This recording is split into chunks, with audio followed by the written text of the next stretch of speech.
Good morning. So, in a few days, I will be traveling to Bangkok, but in actuality, once you watch this, I probably am already back. That's actually the reason why you only have been seeing a video every 2 days. I have been prepping all of these videos in advance so that whilst I am in Bangkok and whilst I am not having a computer with me, I am not in need of posting and not having a huge break in between. So yeah, again, I probably am already back home, but I personally will be going to Bangkok pretty soon, and I'm really looking forward to it. And the thing that I kind of wanted to talk about is something that many people sometimes a little bit forget, not because I don't know, they don't want to, but just because sometimes people don't think about it.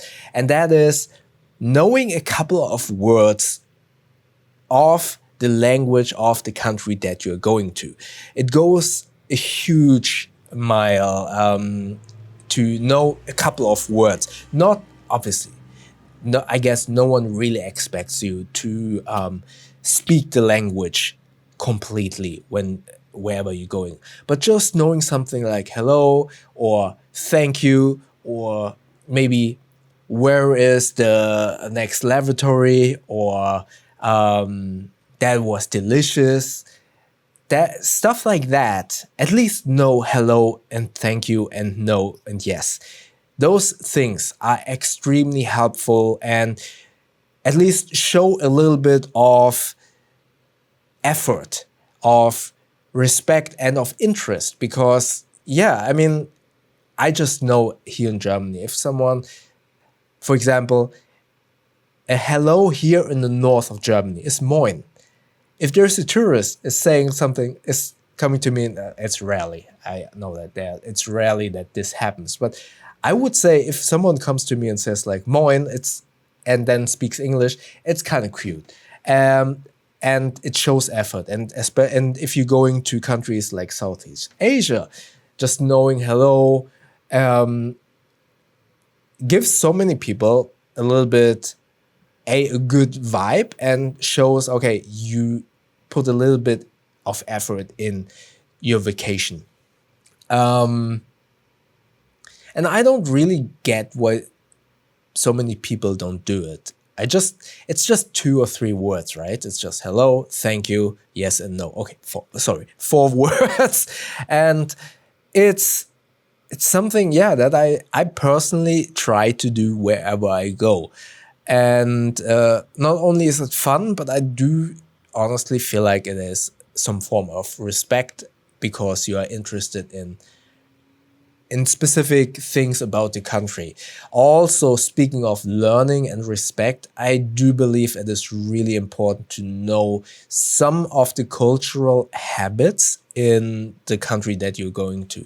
For example, when my wife and I went to Indonesia for the first time, I told her, hey, there's some things. She, by herself, already wants to learn some of the language, like hello, good morning, good afternoon, good night, thank you. She wanted to learn that by herself.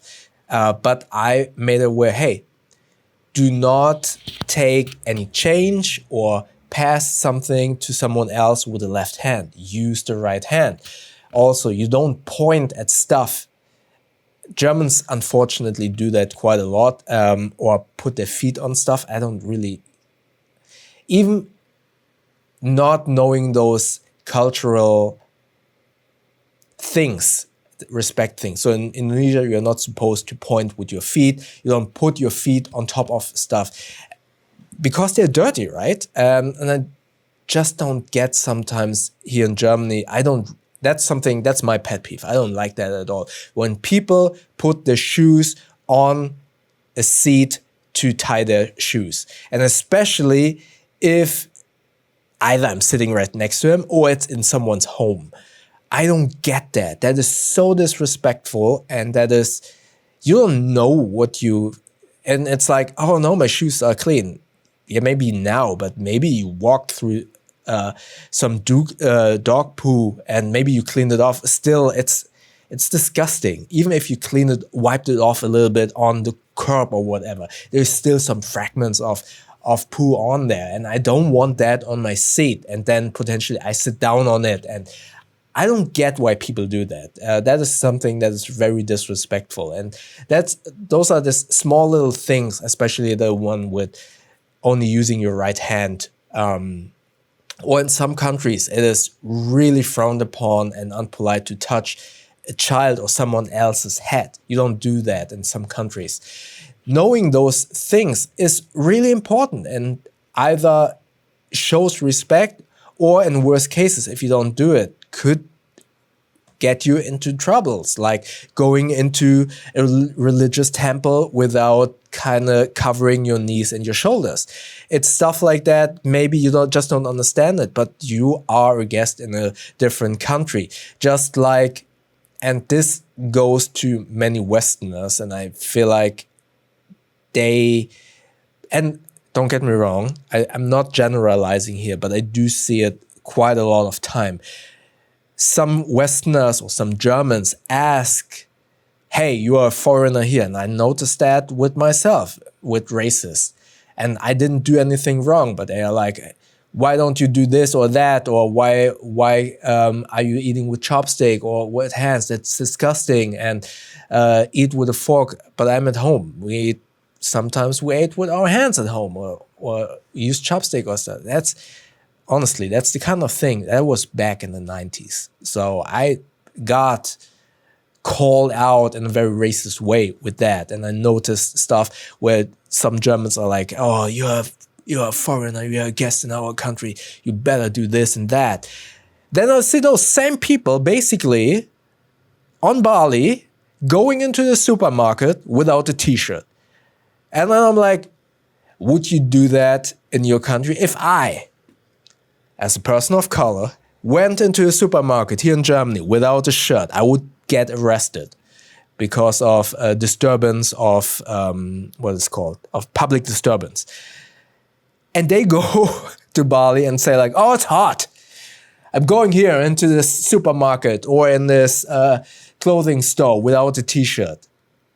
And I actually saw some people getting into a fight because of that, because they want to enforce their rights to go into a store without a t-shirt or stuff like that. And I have to say, that pisses me off. It pisses me off so much that those people who are racist, not racist to a point where they wouldn't go to a different country, but that to a point where they want to enforce something saying, hey, you need to abide to our laws and our morals here in this country, would not abide to them or not acknowledge that they are guests in a different country. I see that, or on Mallorca, I do see that as well. Some Germans acting like that island belongs to them, although they are guests. And I know I probably attract now some of the trolls or some of the people who go right there to defend themselves. And I'm not attacking you. I'm just calling some of those people out that do this kind of stuff. And honestly, I'm not attacking anyone here. I'm just calling out the things that are very common, especially on Bali. And I'm not calling out Germans specifically, because I also know there are a lot of Australians and New Zealanders who do that. So it's just, if you are in a different country, if you are a guest, if you are visiting, try to abide laws, try to abide cultural rules, and be mindful and respectful. It's not that hard, actually. It's really not that hard. I didn't want this to become a rant because I thought like, okay, I'm just making a video about, hey, learn some words. And now I completely pivoted into rant. I'm sorry about that. But I know that the people who are watching these videos here on my channel are very respectful, based on all of the comments that you leave here. So I know that I'm not talking about you, but you know you have seen those kind of people when you were on vacation. And yeah, it's really annoying sometimes, and it destroys the perception of tourism in some countries. You see so many countries, especially Southeast Asian countries, who put a fist down most of the time because of really annoying influencers who do obnoxious things, but also with tourists who do stuff where you kind of question their common sense. So yeah, it makes traveling much more difficult when there are a fraction of people who mess it up for everyone else. So yeah, that was, unfortunately, I didn't want to make this a rant. I'm sorry about that. But yeah, let me know your opinions about that. And if you are completely of the different opinion, hey, this is an open space, freedom of speech. You are entitled to your opinion, but please be respectful in voicing it. I listen to everyone unless it's becoming very destructive and disrespectful, and more importantly, not based on anything, or if it becomes disrespectful. So, all right. Maybe check out my video, my last video up here. YouTube thinks they like the video on here. And don't forget to subscribe by clicking the button up here. That way we see each other in the next video. Thank you very much.